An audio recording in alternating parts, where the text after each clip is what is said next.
ప్రధాని మోదీ 2021-25 మధ్య 33 దేశాల్లో పర్యటించారని, ఆ పర్యటనకు సంబంధించి 362 కోట్లు ఖర్చయిందని కేంద్రం పేర్కొంది. రాజ్యసభలో భారత విదేశాంగ శాఖ సహాయ మంత్రి కీర్తివర్ధన్ సింగ్ ఆయా పర్యటనలకు సంబంధించిన వివరాలను వెల్లడించారు. ఈ జాబితాలో ప్రస్తుత బ్రిటన్, మాల్దీవుల పర్యటనకు సంబంధించిన ఖర్చులను చేర్చలేదన్నారు. ఈ నెల మొదట్లో వెళ్లిన 5 దేశాల పర్యటన సహా మొత్తం 5 ఏళ్లలో ప్రధాని 33 దేశాల్లో పర్యటించారని తెలిపారు.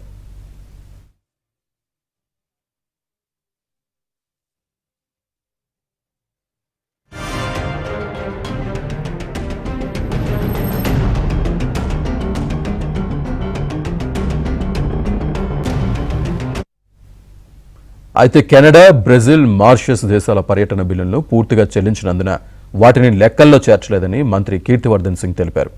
ఈ ఏడాది ఫిబ్రవరిలో ఫ్రాన్స్, అమెరికా, ఏప్రిల్లో థాయిలాండ్, శ్రీలంక, సౌదీ అరేబియాల్లో పర్యటించారని, వీటి ఖర్చు 67 కోట్లు అయిందని అన్నారు. వీటిలో ఫ్రాన్స్, అమెరికాల్లో పర్యటించినప్పుడు ఎక్కువ ఖర్చు చేయాల్సి వచ్చిందని, ఈ ఖర్చు 25.59 కోట్లు అని తెలిపారు. కాగా ఫిబ్రవరి 13న ప్రధాని అమెరికాలో పర్యటించగా ఆ ఒక్కరోజే 16.54 కోట్లు ఖర్చు పెట్టాల్సి వచ్చిందని తెలిపారు.